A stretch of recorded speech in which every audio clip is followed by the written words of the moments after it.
Amal baiknya kelihatan banyak di dunia. Bantu orang, gak pernah mabuk, gak pernah bunuh orang, gak pernah macam-macam, suka bantu, suka nyumbang, suka macam-macam.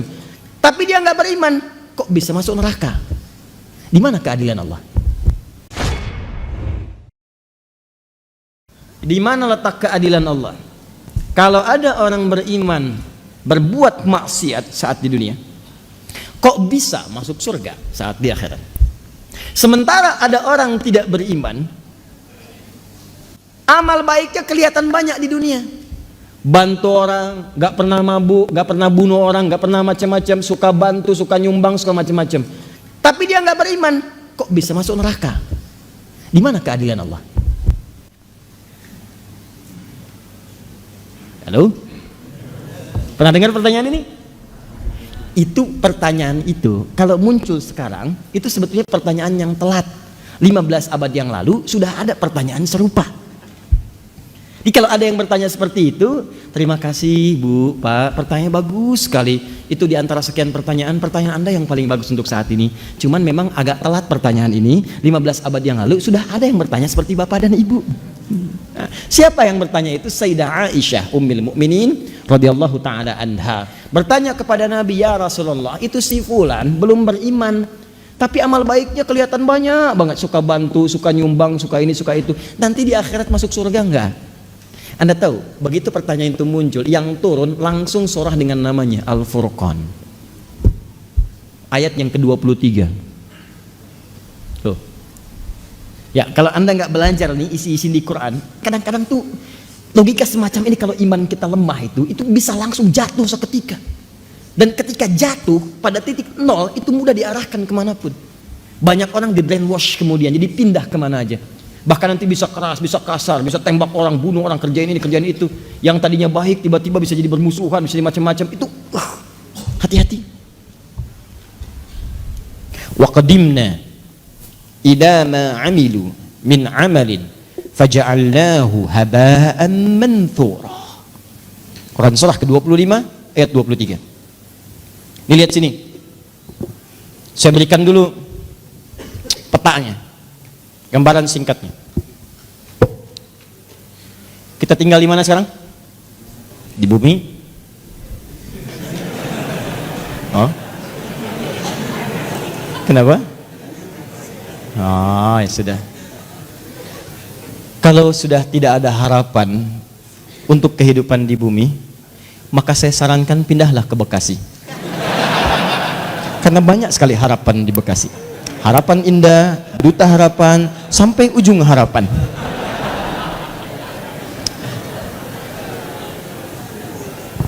Sudah. Di bumi ini sifatnya sementara atau sementerus abadi? Karena itu sifatnya disebut dengan dunia namanya. Ad-dunya. Dunia itu bukan tempatnya, dunia itu sifatnya. Dunia. Di tempatnya ardun, tempat yang dipijak. Kita terjemahkan karena kita memijak bumi, maka terjemahkan dengan bumi. Sifatnya disebut dengan dunia dari kata dana yadnu dunuan wa dunyaan. Dana yadnu dunuan wa dunyaan. Artinya bisa berarti sesuatu yang dekat dan singkat. Sangat singkat. Dekat, singkat. Wadanal jannataini, dan nanti saat masuk surga Anda bisa mendapatkan semua kenikmatan dekat sekali. Pengen anggur sambil bertelekan, petik. Pengen pisang, ambil. Pengen apel, ambil. Nggak susah, enak, nikmat. Wadanal jannataini dan. Baik. Dunia itu sifat dari kata dana, mengambil makna yang kedua, sesuatu yang singkat. Kenapa kehidupan di bumi disebut dengan dunia? Ingin menunjukkan bahwa semua yang kita jalani rasanya teramat singkat, masanya begitu dekat. Kayaknya baru kemarin kita ketemu, ya iya, sudah punya cucu 5. Kayaknya baru kemarin kita ketemu, ya iya, sekarang sudah ketemu lagi sekarang. Kayaknya baru tadi pagi kita merencanakan taklim, hari ini sudah ada di sini. Kayaknya teman-teman sekalian, dan terasa begitu singkat, kayaknya baru ini, kayaknya baru itu, dan semua sudah berlalu cukup sekian lama. Ini kehidupan di bumi itu semuanya singkat, karena itu disebut dengan dunia sifatnya. Jelas di sini? Walaupun bahasa Al-Qur'annya disebut dengan ardun tempatnya. Ardun itu setiap tempat yang dipijak. Nah, karena kita memijak bumi, maka bumi disebut ardun. Kalaupun Anda sedang misal jalan-jalan atau yang ada kegiatan lain keluar bumi. Misal saya tahun depan mau liburan ke bulan, nah begitu Anda menginjak bulan, maka bulan pun menjadi ardun. Ardun, bulannya bahasa Arabnya komarun. Komar itu bulan, badrun itu purnama. Cuma ketika Anda keluar dari bumi memijak bulan dan menetap misalnya dalam beberapa waktu di situ, maka ketika Anda pijak itu menjadi ardun bagi Anda. Kalau sudah jadi ardun, maka tetap berlaku hukum zikir kepada Allah Subhanahu wa taala. Inna fi khalqis samawati wal ard wa ikhtilafil laili wan la ayatil liulil. Siapa ulul albab itu? Alladzina yadhkuru qiyaman wa qu'udan wa 'ala. Di walaupun Anda ke bulan, ke tempat lain misalnya, Anda berpijak, maka tidak mengurangi nilai zikir Anda kepada Allah Subhanahu wa taala. Saya contohkan bulan karena sudah ada orang yang pernah menginjak bulan.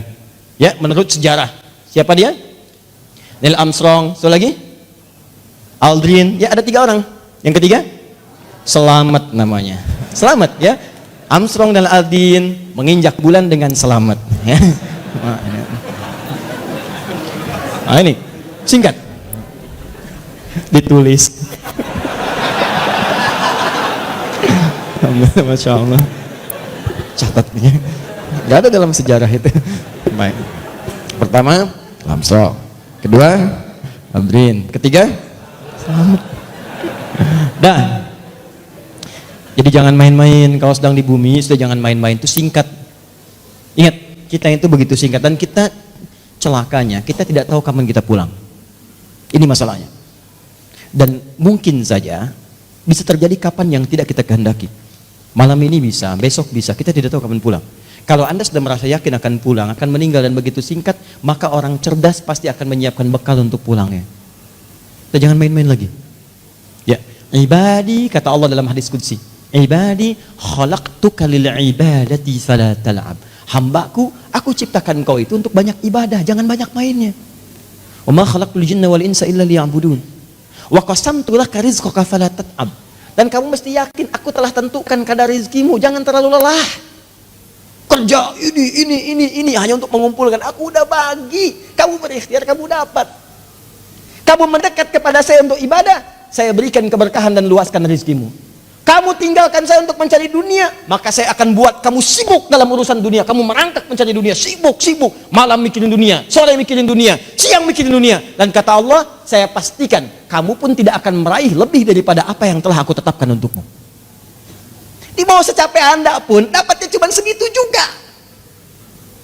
Jangan terlalu banyak mainnya. Nah, jadi ketika Anda tinggalkan ini, bumi, pindah kemudian di satu tempat persimpangan, alam pemisah, disebut dengan barzakh. Barzakh itu pemisah. Bainahuma barzakhul la yabghiyan. Nah, kemudian tempatnya disebut dengan kubur. Afala ya'lamu idza bu'thira ma fil kubur. Nanti dari sini pindah kemudian ke akhirat. Di akhirat ini secara cepat baru kita bicara surga dan neraka. Surga dan neraka. Tengah-tengahnya ada Araf. Nah, jadi kalau kita ingin bicara surga dengan neraka, fokus baik-baik, maka tempat yang dibicarakan bumi atau akhirat? Saya ulang. Di bumi ada surga tidak? Tidak. Ada neraka tidak? Tidak. Nah, di mana ada surga? Di akhirat. Kan pertanyaan tadi, kenapa dia tidak masuk surga, yang lain masuk surga? Berarti Anda sedang bicara hukum akhirat, bukan sedang bicara hukum dunia. Jelas? Nah, dalam kaidah mengatakan, di setiap tempat yang berbeda pasti memiliki hukum yang tidak sama. Jangankan masalah akhirat, di bumi saja kalau tempatnya beda, hukumnya tidak sama. Toilet Lebak Bulus akan beda dengan toilet Kampung Rambutan. Di sini bayar 1.000, sana 2.000. Parkiran sini 3.000, parkiran sana 4.000. Anda ke GGP dengan Grand Mall, jangan harap kemudian bayarnya sama. Saya dari GGP bayarnya segini, kenapa di sini beda? Kalau mau sama, Bapak parkir di Grand Mall sana, bayarnya ke sini. Silahkan. Oh, itu baru hukum dunia. Maka apalagi ketika Anda akan bawa ke hukum akhirat. Kalau Anda ingin pindah ke tempat yang lebih hebat lagi, tempat yang lebih bagus lagi, maka jangan samakan dengan hukum yang pernah Anda dapati saat berada di bumi. Makanya jangankan hukumnya, benda-benda bumi pun gak akan dibawa ke akhirat. Makanya ketika seseorang kemudian wafat itu artinya meninggalkan bumi, meninggalkan dunia, maka disebutlah kemudian telah meninggal dunia. Kenapa kalimatnya meninggal dunia? Orang sudah paham kok, wafat juga cukup wafat. Kenapa kalimat meninggal dunia dimunculkan? Maksudnya semua hukum-hukum dunia, bekal-bekal dunia akan ditinggalkan ketika dia meninggalkan tempat ini. Ayo, antum yang kumpulkan uang yang banyak, antum kumpulkan handphone yang banyak, yang paling canggih, kumpulkan mobil yang paling hebat, luaskan rumah antum, silahkan. Cuman saya kasih tahu dari sekarang, begitu antum meninggalkan dunia, antum akan meninggalkan semua yang antum banggakan itu. Jadi nggak usah takut. Kalau anda disebut oleh sementara orang kamu nggak kaya, nggak apa-apa, cukup hidup. Toh orang kaya juga kalau meninggal nggak akan dibawa kekayaannya. Silahkan cek gelarnya sama, tinggalnya sama dalam tanah. Nggak percaya silahkan, dia meninggal, antum meninggal, sama aja. Nggak ada orang dikuburkan dengan mobilnya, dikuburkan dengan handphonenya, dengan rumahnya, dengan kebanggaannya, nggak ada. Kenapa? Karena yang dibawa ketika dia pulang ke tempat lain bukan bekal dunianya, ini habis, tinggal. Apa yang dibawa ke akhirat? Yang dibawa itu bekal amal akhirat, bukan dunia. Jadi tidak adil kalau ada orang ke akhirat bawa bekal dunia, itu nggak adil. Yang adil itu siapkan bekal akhirat. Begitu kamu ingin ke sana, bawa bekal itu. Jelas? Nah sekarang persoalannya, apa bekal akhirat itu? Bekal akhirat itu cuma dua. Kalau ingin masuk surga, dua bekalnya. Satu iman, kedua amal soleh. Iman plus amal soleh. Gini caranya. Saya ulang. Satu iman, dua apa? Amal soleh. Buka Quran surah kedua Al-Baqarah ayat 25, paling kanan sebelah atas. Wa basyiril ladzina amanu, iman, wa amilus solihati, amal soleh, anna lahum jannatin tajri min tahtihal anhar.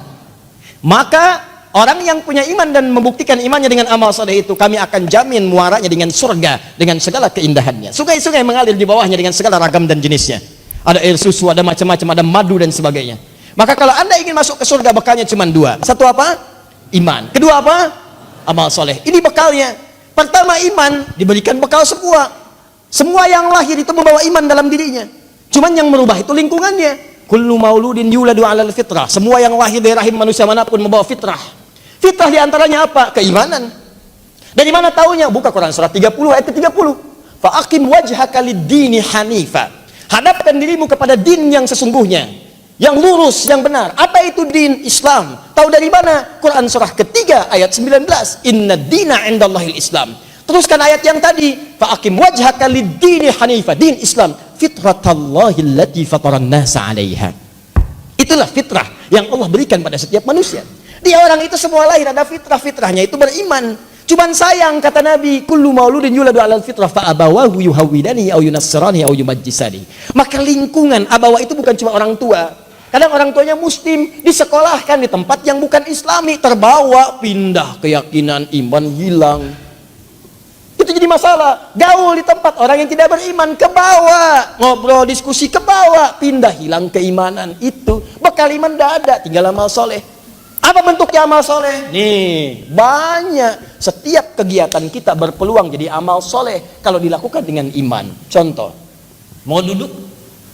Bismillah. Begitu saya duduk, itu kalimat bismillah ya, itu yang menjadikan duduk saya mendapatkan pahala. Itu yang disebut dengan amal soleh. Saya ulang ya, saya ulang. Fokus. Semua kegiatan di dalam Islam, dan saya pastikan kepada anda, saya mencoba untuk meneliti di beberapa yang lain, saya tidak temukan, cuma di Islam. Ya, ini kaidah kita. Jadi kalau ditanya bisa jawab, bukan dalam konteks merendahkan yang lain, tidak. Perhatikan baik-baik. Cuma di dalam Islam yang semua aktivitasnya itu bersanding dengan doa, dari mulai bangun tidur sampai tidur lagi. Silahkan cek. Bangun tidur kita ada doanya? Ada. Cek di tempat lain, anda tidak akan temukan. Bahkan diatur.